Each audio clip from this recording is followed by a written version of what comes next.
자, 우리가 어저께까지 해서 초록을 제출을 했습니다. 초록을 제출을 했고, 그다음에 이제 참가 등록도 다 완료가 됐어요. 그래서 일단은 우리 지금 감이 듣는 사람들 전부는 다 일단 참가 등록 신청을 했습니다. 그리고 초록 제출됐고, 그러니까 이제 일단은 이제 접수가 된 거고, 자 이제 그러면 오늘 이후부터는 이제 뭘 해야 되냐면 이제 PPT 만드는 작업을 해야 돼요. 그래서 내가 한번 학술대회 때까지 한번 일정을 쭉 한번 정리해 봤더니 이제 이게 우리 강의 시간이죠. 목요일, 매주 목요일입니다. 그래서 그러면은 한 번, 두 번, 세 번, 네 번, 다섯, 6번이 남은 거예요. 6번.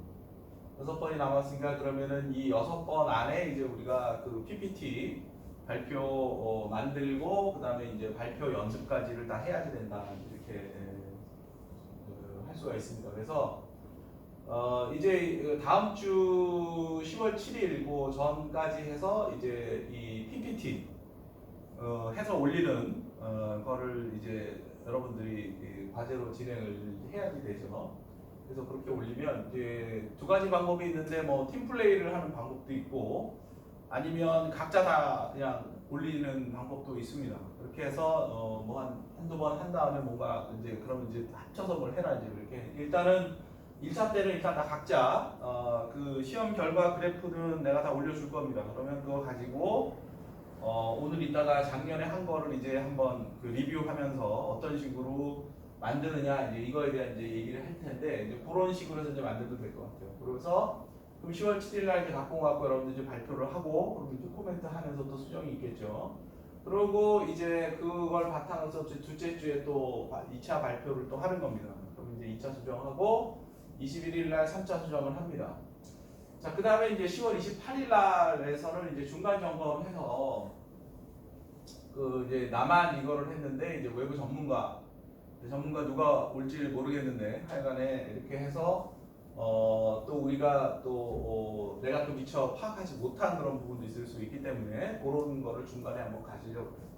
그렇게 갖고 그러면 11월 4일 날 또 여기서 지적된 사항이라든지 또 부족한 부분 또 수정을 해서 4차 수정하고 마지막 11월 11일 이제 최종 발표 연습으로 이렇게 할 겁니다.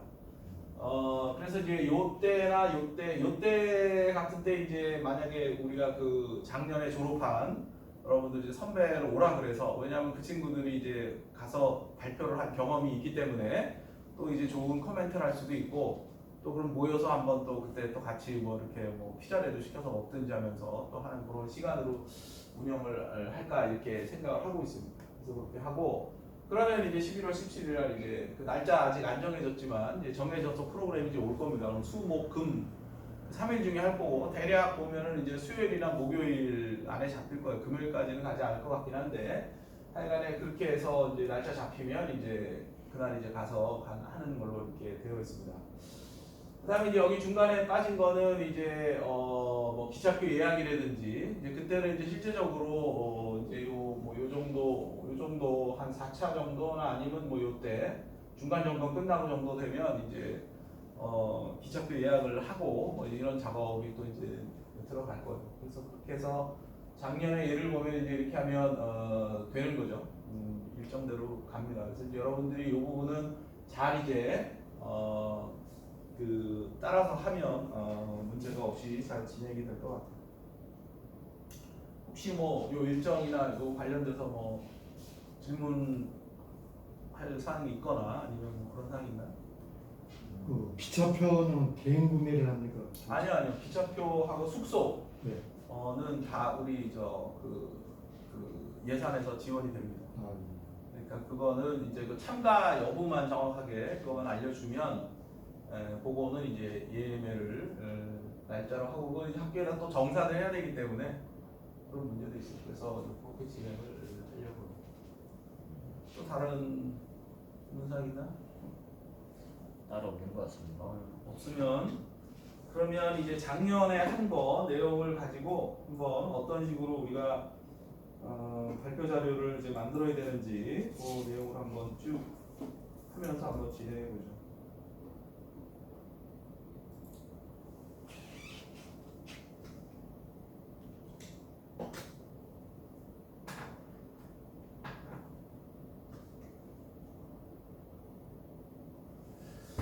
자, 먼저 요게 이제 그 템플릿이에요. 그 템플릿. 요 템플릿은 그대로 그냥 유지하려고 합니다. 뭐 이렇게 완전히 뭐 이렇게 세련된 건 아니지만 그래도 뭐 우리 계속 이걸로 한 거니까. 작년에는 또 이것도 안 돼서 이제 만든 거예요. 여러분들도 선배가. 근데 우리 이제 그거는 이제 그냥 얻어가지고 가면 된다 이렇게 보면 되는 거죠. 그래서 요게는 이제 2021년 이렇게 쓰고 한국자동차공학회 추계학술대회 이렇게 제목을 여기 이제 행사명을 쓰면 되겠죠. 그 다음에 요거가 제목입니다. 제목은 이제 우리가 정해졌죠. 바이오 디젤 부분, 바이오 디젤의 뭐 혼합비가 배출가스에 미치는 영향, 뭐 그게 이제 하나의 제목이고, 또 하나는 운행차 디젤 낙스 그 분석기 뭐 성능 뭐 평가 뭐 이게 이제 두 번째 이제 제목이죠. 이제 그렇게 해서 이제 제목을 쓰면 되고, 그 다음에 여기에다가 이제 여기다가 이제 날짜 씁니다. 날짜. 이 날짜는 이제 그 자기 발표하는 날짜를 써야 돼요. 지금은 이제 안정해졌지만 2021년 뭐 11월 17일부터 뭐 20일 사이니까 이거는 뭐 그냥 대충 적으면 됩니다. 그 날짜 사이로 해서 적으면 되는 거고. 그 다음에 이제 여기 밑에 소속 인하공업전문대학교 자동차공학과 이렇게 쓰면 되고, 이제 이름을 쓰는 거죠. 이름을 이렇게 적습니다. 참여연 이름 쓰고, 또 우리 또 같이 그또 윤준석 교수님 이렇게 써가지고 이렇게 돼 있어요. 그래서 이 포맷이 이제 겉에 표지의 이제 포맷입니다. 그리고 이렇게 작성을 하면 되고, 이게 이제 자동차공학과 배출가스 연구실 뭐 이렇게 했어요. 연구실 이렇게 요 그대로 요 포맷은 거기에다가 올려놓을 테니까 그대로 여러분들이 가지고 와서 작성을 하면 될 것 같습니다. 자, 그 다음에 이제 목차 주어지죠. 목차 주어집니다. 그래서 첫 번째가 연구의 배경 이렇게 쓰는 거고, 그 다음에 두 번째가 시험 장비 및 방법에 대해서 쓰는 거죠. 그 다음에 세 번째 시험 조건 및 측정 방법, 시험 결과 결론. 그러니까 이 순서는 뭐 동일하죠. 우리가 계속 그 과목에서도 3학년 과목에서도 계속 발표 자료 할 때 되게 이런 양식으로 한 게 되죠. 그래서 그거와 뭐 다를 바 없다고 보면 됩니다. 그렇게 되죠. 자, 그 다음에 연구의 배경인데, 연구의 배경은 내가 이 연구를 하게 된 그 이유가 뭐냐를 설명하는 거예요. 그러니까 이제 여기서는 이제 그 우리가 이제 문제 제기를 해야 되는 거죠. 어떤 문제가 있는가? 그럼 이제 운행차 가솔린 배출가스 검사 방법, 이제 ASM 2525 모드니까 이거 어떤 실효성의 문제가 있다라는 거죠. 그럼 뭐가 실효성의 문제가 있느냐? 그러니까 이거는 근거를 대야지 됩니다. 정확하게. 또 어떤 근거를 대냐면 이걸 댄 거예요. 그러니까 환경부 보고서에 나와 있는 결과인데, 이 1900 그 뭡니까 이게 89년부터 규제를 시작한 89년부터 뭐 2010년까지 이제 통계적인 데이터다 이렇게 보면 되고, 자, 이거는 검사 대수를 이제 막대 그래프로 표시한 거고, 여기 점선으로 여기 이렇게 녹색으로 되어 있는 것이 이제 배출가스 불합격된 그거의 fail rate입니다. 퍼센트죠. 우리가 항상 그래프를 설명할 때는 x축이 뭐고 y축이 뭔지를 설명을 해줘야 돼요. 그래야지 듣는 사람들이 뭐 이게 따라올 수가 있기 때문에 그건 여러분들이 잘 머리에 넣어놓으시죠. 보게 되면 그럼 이 의미가 뭐냐? 그러면 그 초기에 90년대부터 쭉 시작해가지고 이때는 불합격률이 최소한 처음에 뭐 한 거 20% 육박하다가 이것이 점점점 90년대 말 가면 이게 한 10% 반으로 떨어지고, 이것이 2003년 뭐 2005년부터는 거의 1% 남짓하게 1% 미만이죠. 1% 미만으로 이제 불합격률이 떨어지게 된다 이런 얘기예요. 그러니까 100대를 하게 되면 한 대가 불합격이 될까 말까 한 이런 거다 이런 얘기예요. 그러면 두 가지 그 가정을 볼 수 있죠. 그렇게 되는 이유가 차가 고장이 안 난다. 워낙 잘 만들어서 이런 가능성이 있는 거고, 또 하나는 검사 방법에 문제가 있는 것이 아닌가. 문제가 있는 차를 못 걸러내는 게 아니냐 이런 얘기죠. 그러면 우리는 그 두 가지 중에서 차를 잘 만드는 것인가 아니면은 검사 방법에 문제가 있는 것인가, 그 중에서 그게 가정이 되는데 그 중에서 우리는 뭐를 의심하냐면 검사 방법에 문제가 있다. 이거를 우리가 주장하려고 하는 거죠. 그리고 그것을 실험적으로 우리가 해서 규명을 해서 밝혀주는 거고, 거기에다가 플러스가 되면 대안이 뭔가까지 제시하게 그런 이제 완벽한 논문이 되는 겁니다. 그리고 여기는 이 페이퍼에서 이제 잘한 게 뭐냐면 거기까지 문제 제기, 그 다음에 그걸 시험적으로 확인시켜주고 그 다음에 그럼 차선책은 뭐냐라는 것까지 제기해 준 거기 때문에 나름 굉장히 잘 만들어진 것이다 이렇게 보면 되는 거죠. 자 그러면 왜 이렇게 불합격률이 낮으냐? 옛날에는 불합격률이 높았는데 그럼 이제 전자재 엔진이 정교해졌다라는 것이 이제 첫 번째 원인이죠. 그러니까 그럼 왜 얘가 이렇게 배출가스 저감 장치라든지 연료 공연비 제어하는 거라든지 이런 것들이 정교해진 이유는 뭐야? 배출가스 규제가 강화됐기 때문에 그런 거죠. 그럼 그거에 맞게 만들다 보니까 시스템이 이렇게 되고 또 하나는 또 뭐야? 내구성 부분에서 엄청나게 그 고중 연환이 늘어나니까 그것도 이제 결국은 배출가스 규제 법규와 관련된 건데 그게 뭐 예를 들어서 3년에 뭐 7만 킬로에서 뭐 5년에 뭐 8만 킬로 그다음에 지금 10년에 16만 킬로 그다음에 15년에 24만 킬로까지 늘어난 거거든요. 그러니까 15년에 24만 킬로까지 문제가 생기면 안 된다 이런 얘기가 되는 거지. 그런 얘기가 되는 거죠. 그렇게 잘 만들었는데 잘 만들었기 때문에 불합격이 안 된다. 자, 이유가 이게 하나일 수가 있는 거예요. 그러면 얘가 그러면 뭐 90년대에 전에 만들어 놓은 거기 때문에 이때만 해도 굉장히 이 시스템이 허술한 때 만들어져 놓은 그 규정이 되는 거죠. 그러면 그거를 지금 벌써 2000년, 2010년, 30년이 지난 지금에 만든 차를 가지고 이거를 하려니 불합격이 될 리가 없다라는 데 이제 문제 제기가 되는 거죠. 그게 이제 데이터로 이렇게 나타난 거고 데이터 이런 얘기예요. 그러면 도대체 이게 왜 문제가 되느냐? ASM 2525 모드가 뭐냐를 설명해 줘야 되는 거죠. ASM 2525 모드라는 거는 이렇게 되어 있다. 예열 구간이라는 게 있고 60초 동안 예열 구간을 한다는 거예요. 그러면 엔진을 예열한다는 건 뭐야? 촉매 장치가 이미 정상 작동 온도에 도달했다라는 얘기고 그러면 얘가 아주 쾌적의 상태 얘가 일하기에 아주 정화하기에 아주 최적의 상태를 만들어 놓는 거고 그런 다음에 40km 25% 부하에서 25마일에 25% 부하 조건으로 한다니까 40km가 되는 거죠. 40km 정속으로 또 간다는 거예요. 정속으로 가서 거기서 이제 요 안정된 요 구간에서 배출가스를 측정하니까 웬만큼 차가 문제가 생겨도 여기서 문제가 될 가능성이 거의 없다랬는데 문제가 있다는 거예요. 이 모드 자체가 단순하다. 자 그럼 제작차 모드는 어떻게 되어 있냐? 제작차 모드는 C9에 75 모드로 한다. 얘는 뭐야? 일단 스타트 자체가 콜드 스타트죠. 얘는 핫 스타트고. 그러니까 거기서부터 다르죠. 다시 얘기를 하면 얘는 촉매가 정상 작동 온도에 도달하기 전부터 배출가스 측정하는 거고 얘는 이미 다 정상 작동으로 된 상황, 그러니까 정화 효율이 90% 이상 나오는 그때부터 측정을 하니 엔진에 웬만큼 문제가 있어도 이게 디텍트 되기가 상당히 어려운 그런 조건이라는. 자, 또 하나는 뭐냐면 그러면 언제 자동차에서 배출가스가 많이 나오냐면 속도가 가속, 감속 이렇게 변하는 구간에서 공연비 제어가 맞춰주려면 힘들기 때문에 3원 촉매 장치는 공연비 제어를 확실하게 람다 1로 해야 되는데 정속으로 갈 때가 일반비가 제일 좋은 거죠. 그러니까 우리가 고속도로에서도 연비가 제일 좋은 조건이 뭐야? 고속도로에서 정속으로 가요. 80km, 100km 이때가 전비가 좋은 거고 속도를 높였다가 가속했다가 감속했다 이렇게 하면 연비가 어떻게 돼? 굉장히 그러니까 도시가지 주행 연비가 나쁜 이유가 바로 뭐냐면 가속, 감속하고 속도가 변하는 거거든요. 배출가스도 마찬가지라는 얘기죠. 그런 데서 를 하고도 통과한 차가 아무리 4년이 지나고 10년이 지났다고 해도 이런 허술한 모드에서 디텍트가 될 리가 없다라는 거죠. 그래서 그 이유를 이렇게 해서 설명을 한다는 거죠. 이게 들어가야 된다는 거지. 그래서 그러면 논리적으로도 말이 안 되네.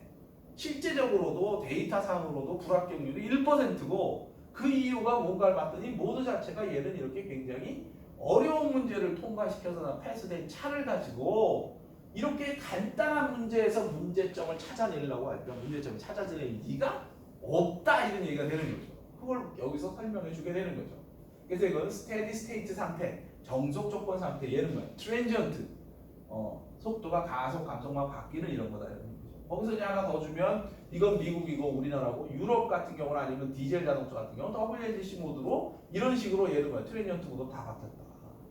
그러니까 그러면 결론을 예상한 뭐야? 그래서 운행차 검사 모드도 이런 스테디 스테이트가 아니라 무슨 모드로?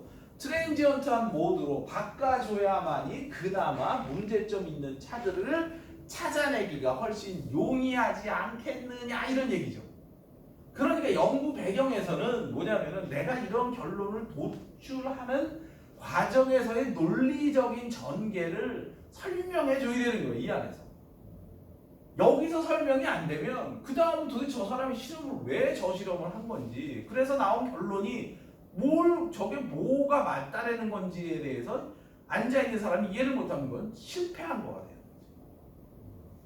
그러니까 이걸 하나의 영화 한 편을 내가 만드는 감독이라고 보면 인트로덕션 부분에 어떤 장면을 넣어서 나중에 범인이 이놈이다라고 했을 때 관객들이 맞아, 제가 처음에 저런 수상한 행동을 했었잖아, 그러니까 저놈이 범인이었네 라고 납득이 가야지 그 영화가 성공하는 거지.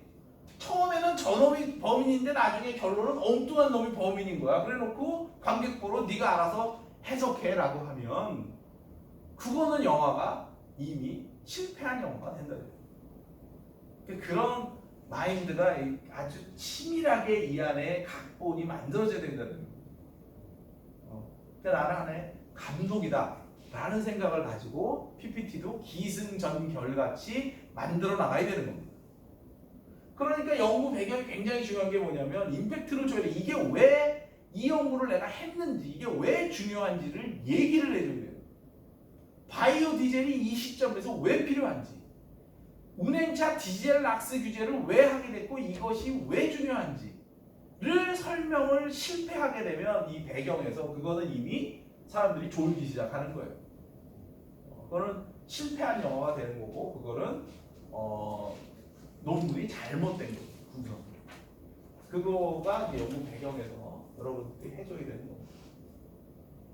자, 그래서 그럼 해결 방안이 여기 나온 거예요. 우리는 이미 KD147 모드라는 거를 가지고 디젤차 규제를 하고 있다. 운행차에서.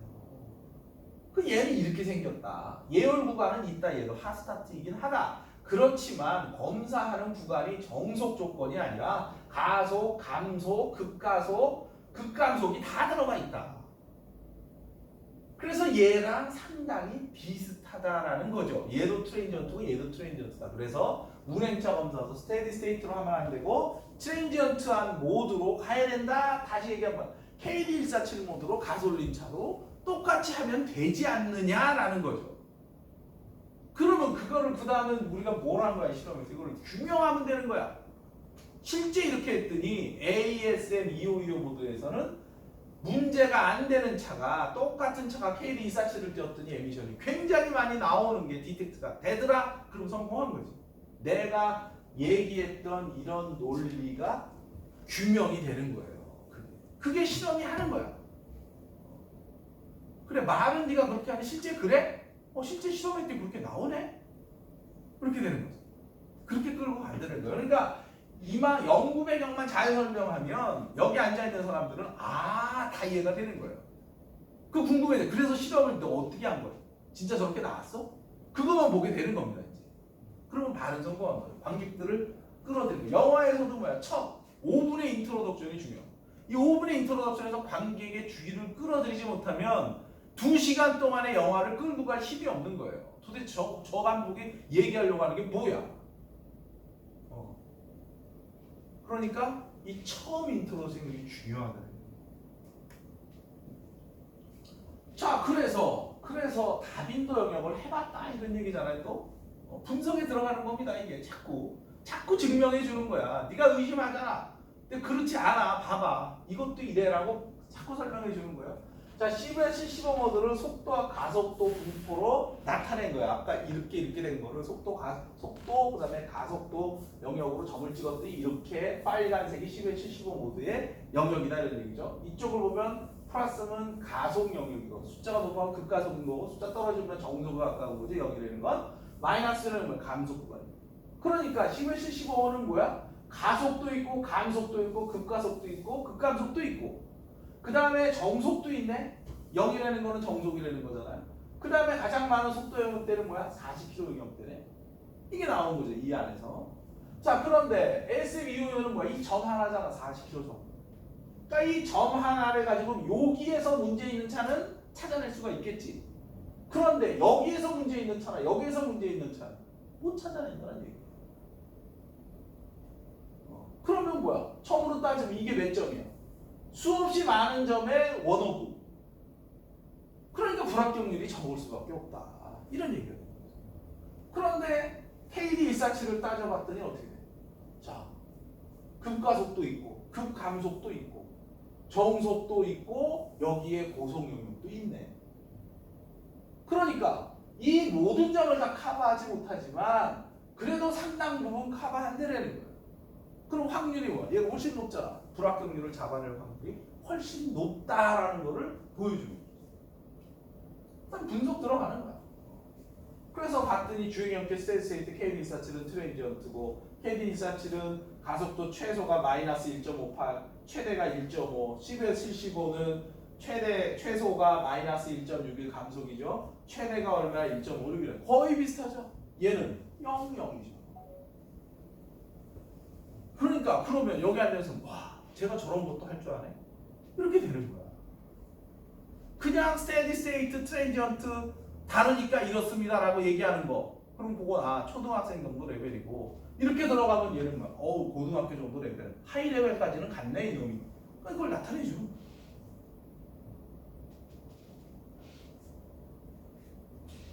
자 그래서 그럼 휘발유하고 경유차 불합격이라고 비교해보자 라고 봤더니 얘는 1%인데 얘는 뭐야? 여전히 15%다. 물론 얘는 휘발유와 경유라는 어떤 다른 점도 있죠.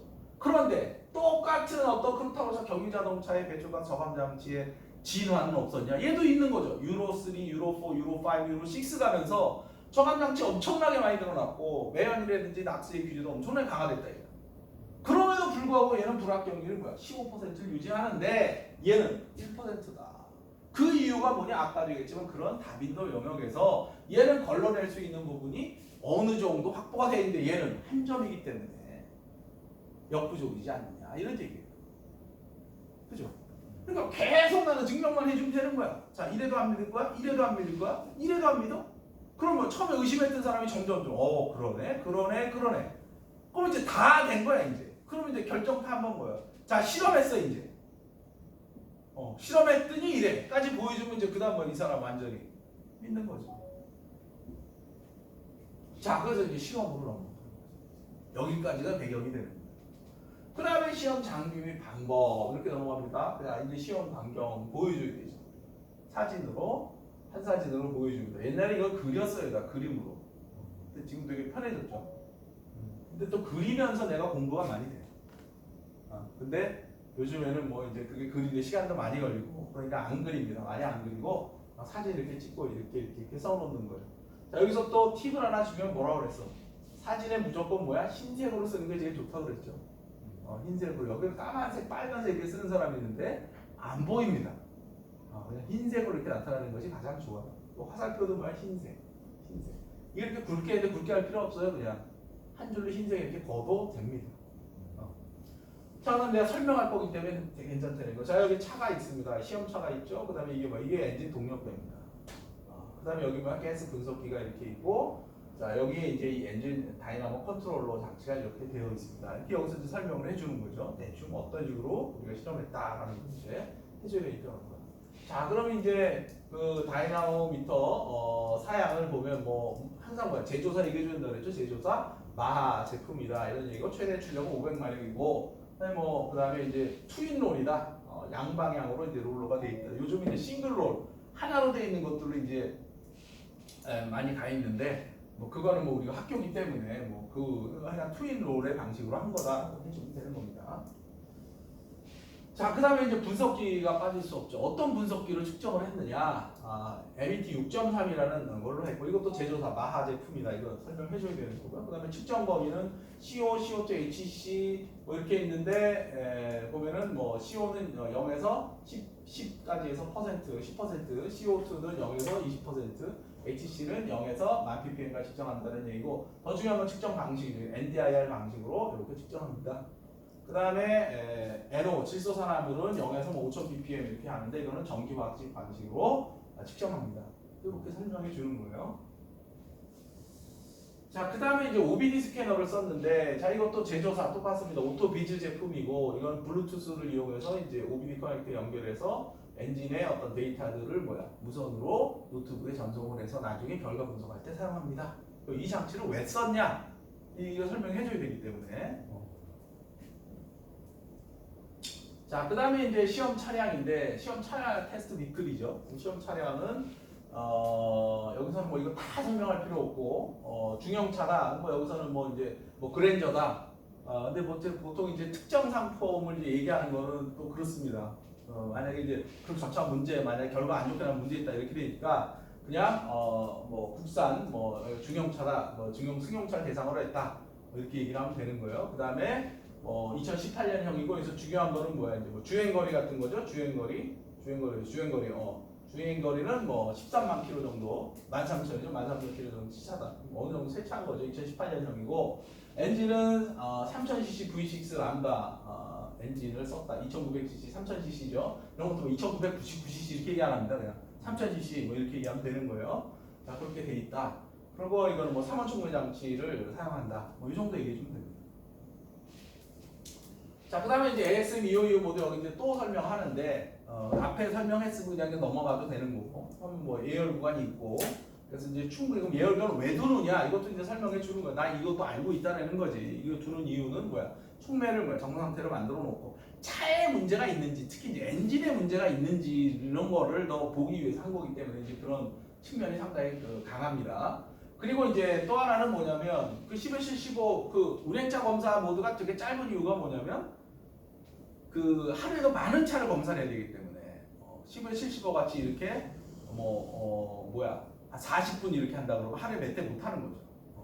그래서 이제 이거는 간단하게 하면서 이상 있는 여부만 판단을 하는 그런 건데 이거는 너무 간단하다는 거죠. 문제가 이렇게 해서 구성이 된다. 설명이 되고 그 다음에 이제 147 모드는 한편 이렇게 생겼다. 40km에서 예열 구간을 하고 가속 그 다음에 뭐 저속 유지인데 이거는 이제 그렇지 저속 유지 그 다음에 급가속이죠. 이거는 그 다음에 이제 고속 유지하고 감속. 그래서 다양하게 우리가 시가지를 주행할 때 그런 그 특성들이 잘 반영이 된 그런 부분이다 이런 얘기가 되는 거죠. 자, 그래서 우리가 이걸 어떻게 했느냐면 문제가 있게 차를 만들어야 될 거 아니야. 그러면 이제 문제 있는 차를 갖고 오면 되는데 그거는 현실적으로 쉬운 게 아닌 거죠.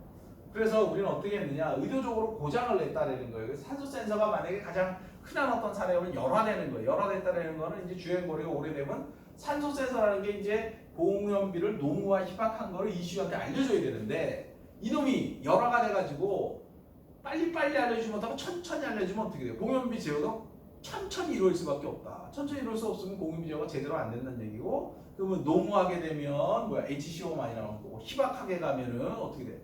낙스가 많이 나오는 이런 문제가 발생하게 된다는 거죠. 그래서 열화라는 상태를 가정해서 어떻게 하느냐 그러면 열화된 산소 센서를 갖고 오면 되는데 이것도 쉽지 않은 얘기. 우리가 그것도 안 해본 건 아니야.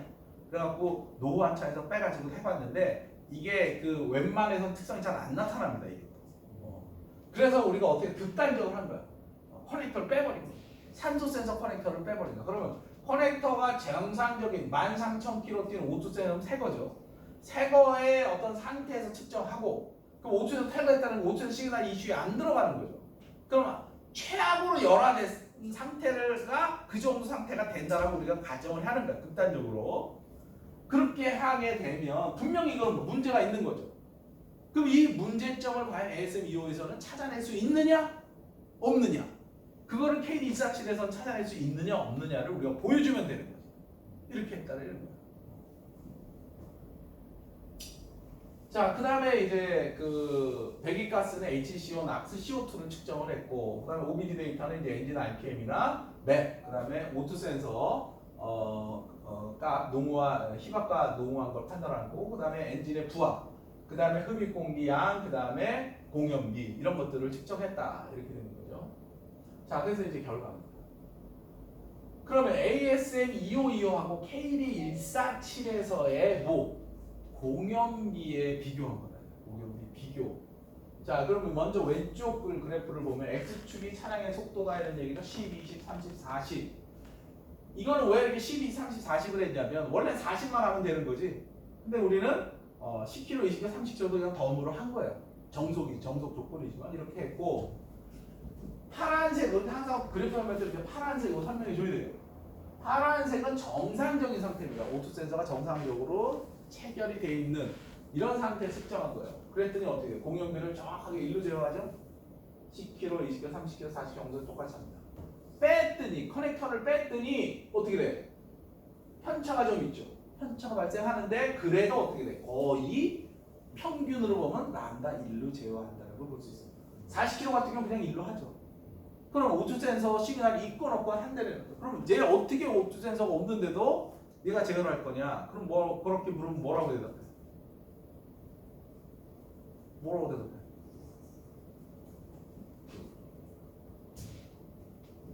몰라? 이시윤에 저장되어 있는 데이터 값을 이용하여 공연비 값을 제어한다.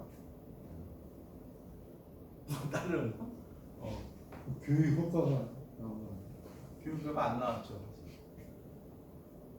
흡입 공기량 측정하죠. 흡입 공기량 센서가 있잖아. 하드와이어 필름 파이브에서 매 사이클 엔진 들어간 공기량 측정합니다. 그럼 14.7을 어떻게 계산해? 기본적으로 공기량 들어오면 14.7의 비율로 뭐 연료량 계산하는 거지. 그럼 ECU는 O2 센서 시그널이 없어도 14.7대 1의 비율을 맞출 수가 있습니다. 흡입 공기량 센서 시그널 들어오니까. 그렇지? 그 다음에 이제 스로틀 포지션 센서가 있죠. 그럼 얘 지금 스로틀 얼마 열었다. 그러니까 만약에 O2 센서가 고장 났을 경우에 그러면 엔진이 그럼 야 데이터 안 들어오니까 나 쓸래라고 하면 안 되는 거지. 플랜 B, 플랜 C가 있는 거죠. 그러니까 흡입 공기량 측정해서 시간 실제의 비율로 계산해서 쏘면 됩니다. 그럼 내가 제대로 쐈는지 안 쐈는지 그래서 이런 에러가 나오는 거죠. 이만큼의 에러가 발생하는 거고. 근데 그거를 O2 센서는 보정해 주는 거예요. 그래서 얘는 일로 딱 맞춰버리고. 그 차이가 되는 거죠. 자, 어찌됐든 이렇게 나왔다. 그런데 KD147을 그렇게 똑같이 하는 거예요. 한 번은 정상적인 상태. 이렇게 나오죠? 이렇게 나오죠. 거의 뭐야? 1로 맞추죠. 1로 맞춥니다. 이걸 봐야 되죠. 1. 이런 거 1로 맞추죠. 여기 약간 튀는 거, 가속하는 거, 순간적으로 가속하는 거, 순간적으로 어떻게 돼? 희박한 쪽으로 약간 가다가 바로 다시 돌아오죠. 그 다음에 여기서는 이제 감속이니까 이제 희박한 쪽으로 그냥 쫙 갈 수밖에 없습니다. 이쪽으로. 근데 거의 시험 끝난 거죠. 상관이 없는. 그런데 O2 센서 탈거를 한 겁니다. 그 커넥터 탈거를 했더니 얘 어떻게 돼? 춤을 추죠. 춤을 춥니다. 거의 요런 부분 빼고는 뭐야? 다 넘어가는 거예요. 그러니까 어떻게 되겠어? 요거만 딱 보면 예측을 하면 HCO 낙수 중에서 뭐가 많이 나오겠어? 어떤 에미션이 많이 나와?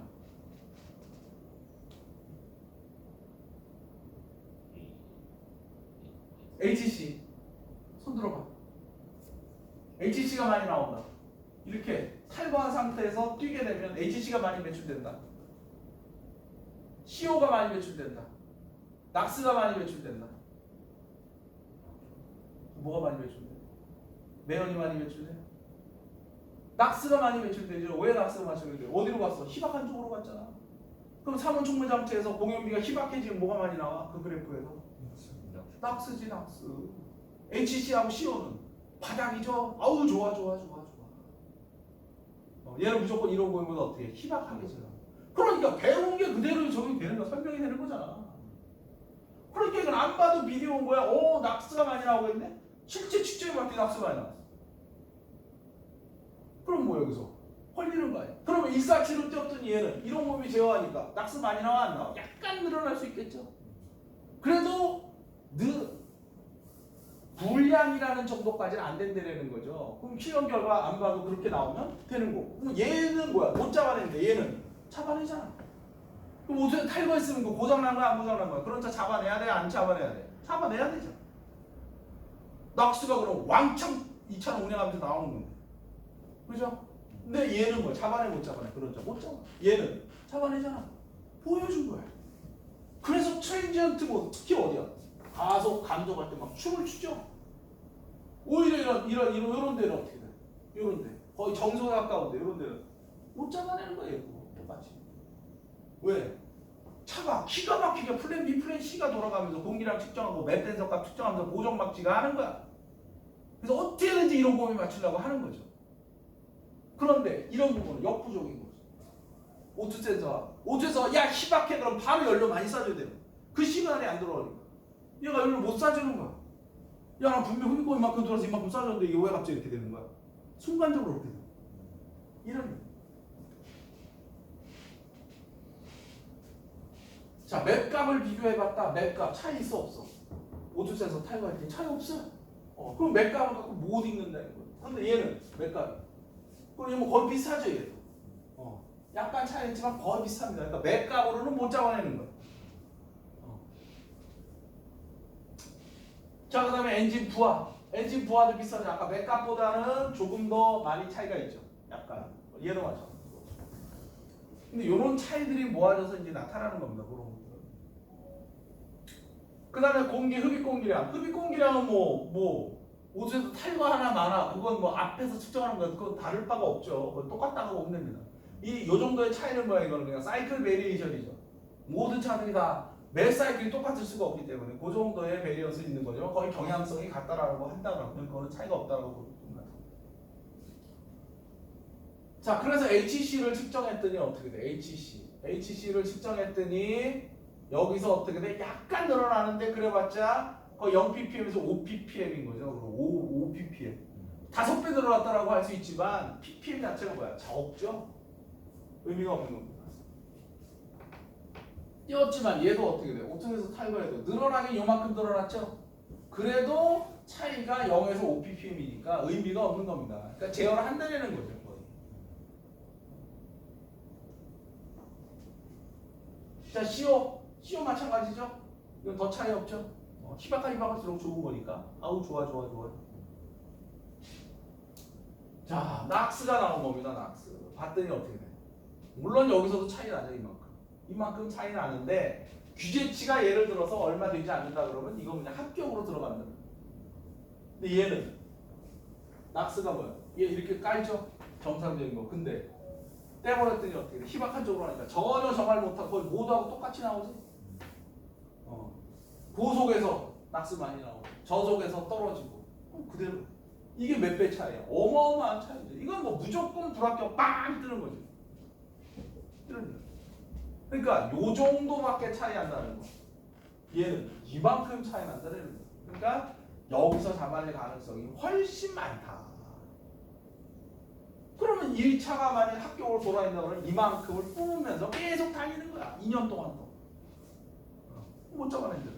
실효성이 없다. 없지 않아. 자, 그래서 또 이제 서머리. 자, 그림으로 좀 숫자로 또 보여주는 거야. 숫자로 했더니 이런 식으로 나오더라. 뭐 이런 얘기. HCCO는 여기서 5 정도, 이렇게 플러스 5 정도 5ppm 아까 된다는 거죠. 40km에서 정적이니까. 낙스는 어떻게 돼? 377. 377배가 차이가 난다. 이런 얘기가 돼요. 이건 당연히 문제가 된다. 그죠? 자, 그래서 이제 결론입니다. 그래서 결론은 이상의 실험을 통해서 다음 같은 결과를 얻었다. 자, 이거는 항상 정해져 있는 그러니까 그대로 쓰면 되죠. 자, 그 다음에 뭐야? 띵 치고만 1번, 2번, 3번 이렇게 하는데 그렇게 할 필요 없이 그냥 땡땡땡 하면 되는 거야. 정상 상태와 최악의 산소 센서 열화를 가져간 경우를 상정한 비교 시험에서 다시 한번 설명해 주는 거. 어떤 상태 실험에서 정상 상태와 열화에서 커넥터 띈 거죠. 이걸 비교했더니 SSHU하고 ASM 2525 모두는 배출가스 변화에 큰 차이가 없었다. 찾아내기가 어려웠다. 이런 얘기예요. 정상 상태에서 열화를 가정한 비교 시험에서 트랜지언트한 주행 KD 147 모드에서는 배출가스 발생 차이 크게 나타났다. 특히 뭐에서? 이건 좀 잘못 쓴 겁니다. 낙스에서 그랬다고 써줘야 되는 거죠. 낙스에서 그랬다고 다시 결론을 해줘야 돼요. 자, 그래서 현행 가솔린 운행차 배출가스 방법의 스테디 스테이트 ASM 모드는 제작차 인증 검사 주행 모드 유사한 트랜지언트 KD 147 뭐 일어날 필요가 있다. 그러니까 대안까지 해줄 때 이게 되게 중요해요.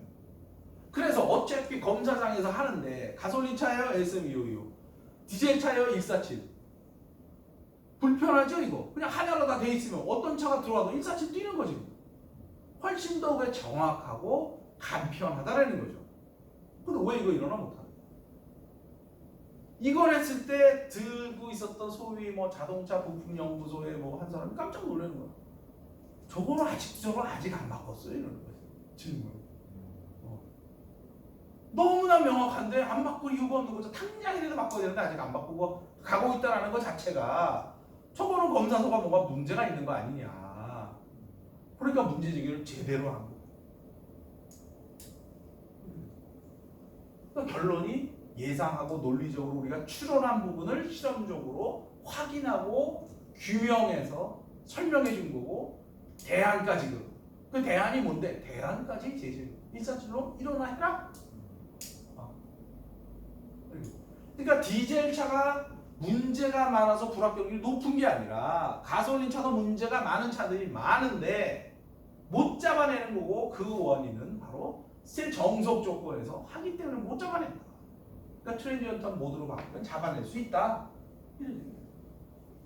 솔직히 해서 1%짜리 불합격 그런 실험은 그런 검사를 할 필요가 있어 없어? 없죠. 100대 중에 한 대 잡아내려고 그걸 사람들을 모든 차를 다 들어오라고 해서 검사를 시키고 돈을 내게 하고 같은 비효율적인 그런 게 어디 있어요? 매번 국회에 가서 두드려 맞는 거야. 그거 왜 하냐? 불합격률 1%밖에 안 되는 거를 이리 두드려. 그러니까 이거 왜 안 바꾸는지 그거는 정말 퀘스천인 거죠.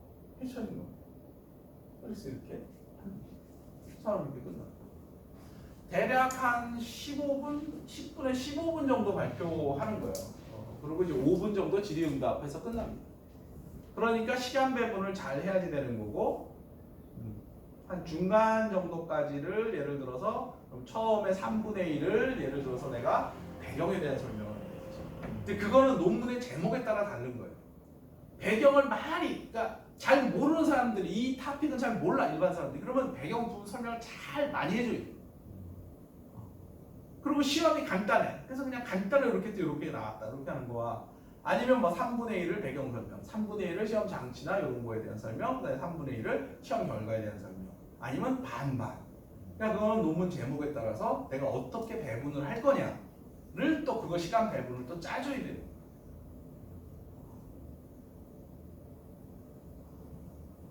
자, 그 다음에 어떻게 하나? 일단은 채워 넣는 겁니다.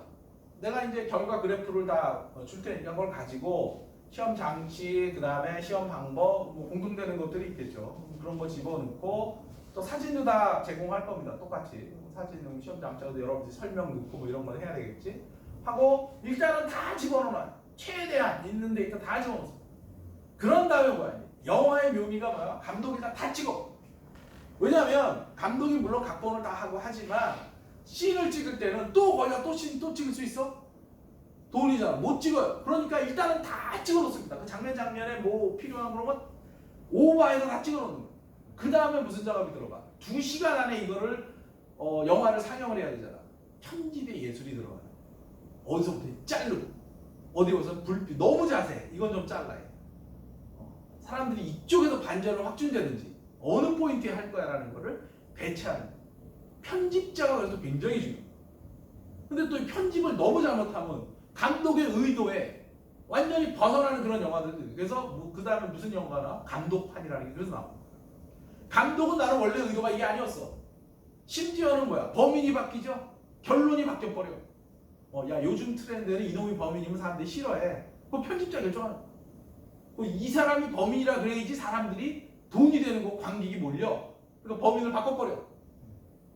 감독은 난 이 뜻이 아니었는데. 그러니까 이제 감독이 열받으니까 나중에 막 이 영화가 히트쳤어. 막 감독판 이런. 그럼 근데 이거 두 개의 의견이 일치하는 경우도 있고 안 일치하는 경우도. 그러니까 대부분은 자르는 거에 대한 미학이 있는 거야. 그러면 어디를 자를 거? 그리고 뭐야? 질의응답 시간을 활용할 수가 있는 거죠. 근데 질의응답 시간도 이게 되게 유도할 수가 있어요. 유도해, 유도. 요런 거 궁금하게 내가 너무 앞에 다 설명하면 안 돼. 그래서 질문하게끔. 그럼 왜? 근데 내가 대답할 수 있어. 근데 그런 부분까지도 이제 아예 이루어지고. 그래서 한편에 영화를 만든다라는 거고 여러분이 감독이다라는 그런 관점에서 여러분들이 하나의 멋진 영화를 이제 만드는 그런 과정을 하게 됩니다. 알겠죠? 예. 그럼 질문. 그럼 일단 다음 주 목요일까지 다 만들어서. 그렇지. 내가 이제 뭐 오늘 늦어 내일 정도쯤에 자료를 거기다 이제 그 과제 홈워크 5인가? 하여간 그 과제 거기다 올려놓을 거. 그럼 자료 사진하고 다 올려놓을 거니까 그거를 이제 가지고 여러분들이 이제 바이오 팀은 바이오, 그다음에 DGL 낙스 부분은 낙스 이렇게 해갖고 PPT 자료를 이 포맷에 맞춰서 이제 일단은 만들어서 처음에 발표하는 거예요. 그래서 그렇게 해서 이제 진행을 하는 거예요. 그러니까 당연히 뭐 이제 처음부터 이게 잘 나올 수는 없겠지만 그래도 뭔가 한번 처음부터 기승전결 서론본론 결론까지를 한번 이렇게 해놔야지 큰 그림에서 이렇게 나와야 되는 거예요. 그래서 감독이 각본이나 숙지를 하는 작업을 하는 거죠. 그래야지 영화가 너무 디테일에 빠져가지고 하다 보면 이게 나중에는 시간이 없어가지고 막 그 결론 부분이 그냥 점프를 확 해버리는 거야. 그럼 관객이 저 사람이 왜 갑자기 저 대목에서 왜 튀어나와 막 이런 얘기가 나오는 거죠. 그러면 이거 잘못돼요. 망한 영화.